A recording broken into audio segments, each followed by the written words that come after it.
ngaharamkeun sapeker adu kekuatan adu dalil jeung santri tek ceuli datang ke menang bae ge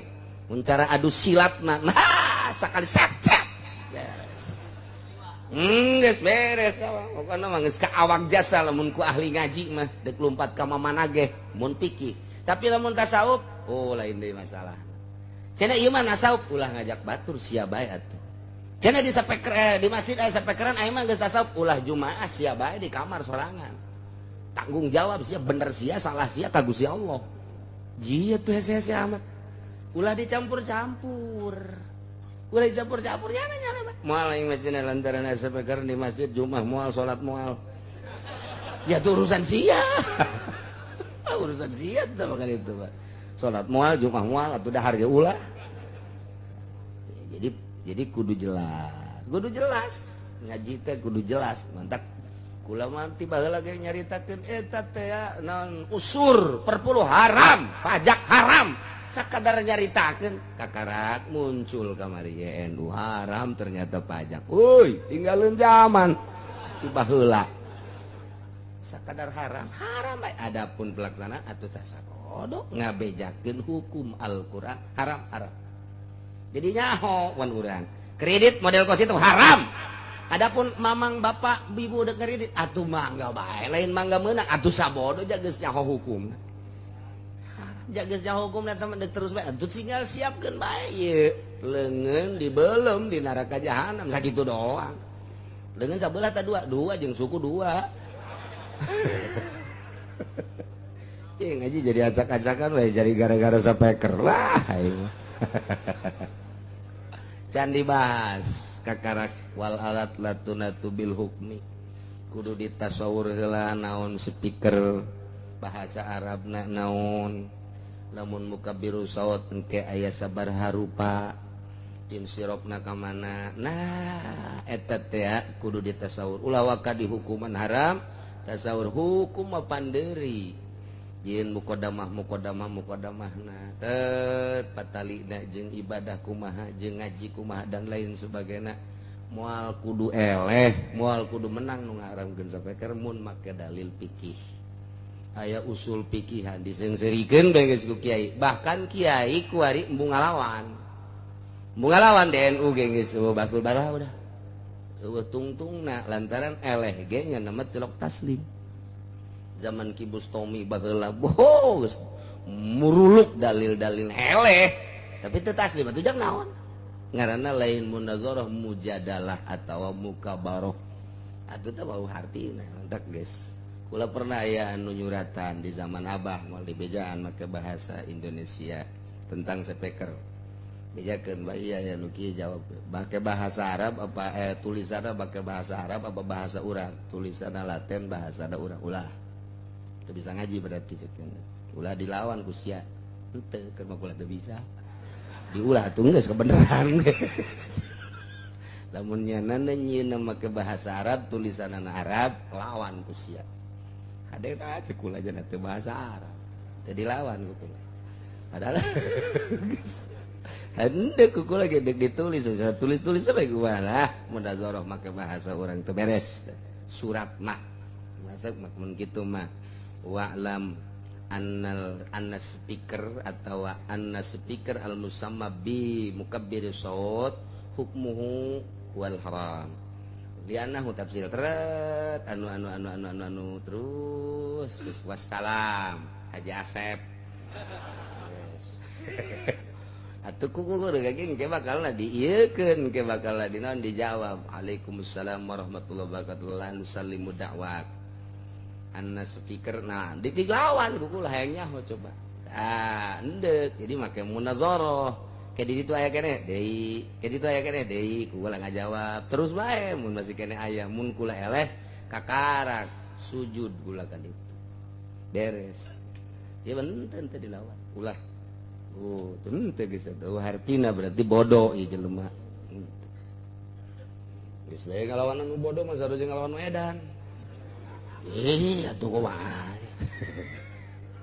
ieu ngaji ka mana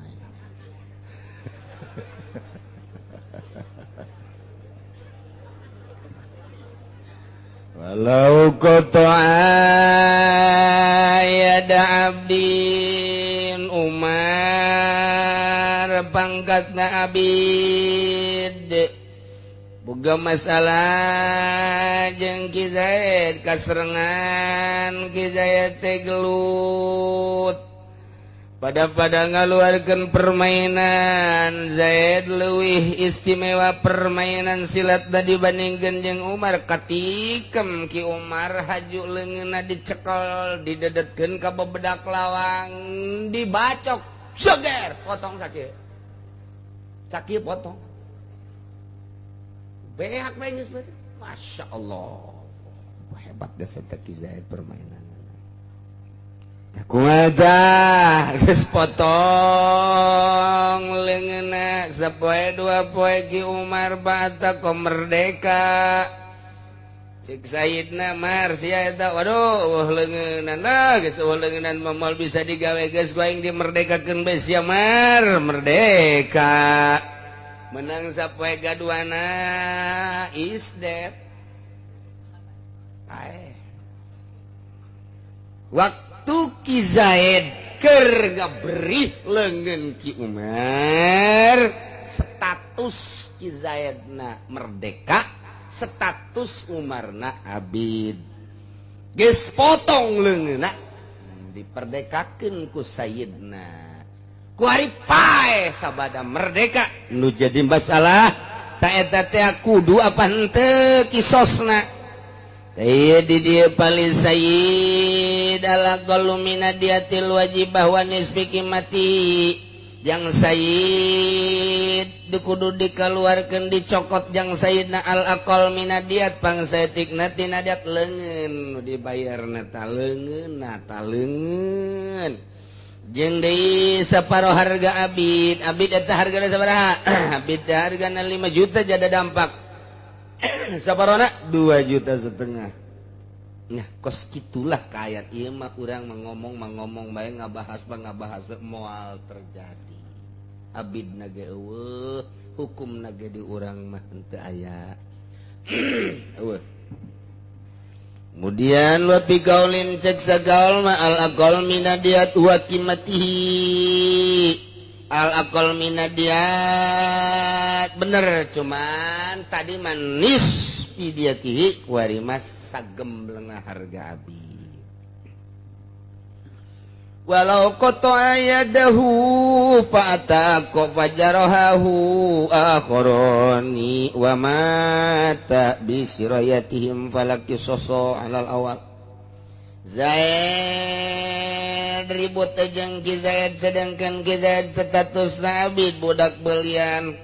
begitu gelut eleku Ki Zaid leungeun Ki Umar dihantem make golok potong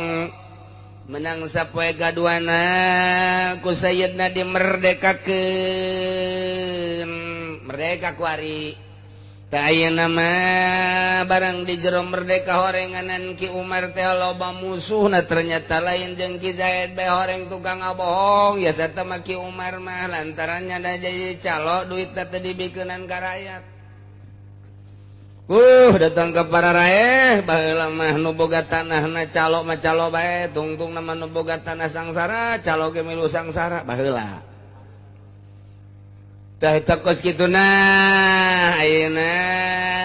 Ki Umar teh aya deui musuhna datang Khalid jeung Ki Bakar gelut deui geus eueuh leungunan ge geus merdeka tapi ku ari mah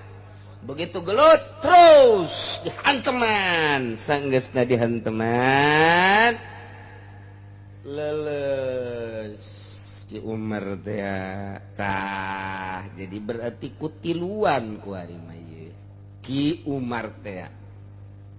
menang isuna paeh Ki Umar nu jadi masalah ku ari pokok permasalahanana Ki Zaid motongkeun leungeunna waktu Ki Umar ka Ki Umar waktu Ki Umar abid ku ari merdeka diberdekakeun ku Sayyidna dihantem deui ku Ki Khalid jeung Ki Bakar geus merdeka na ieu kumaha ieu kudu ngahukumanana kumaha pae ku ari Ki Umar ta eta palaki soso alal awali Zaid mah teu kudu dikisos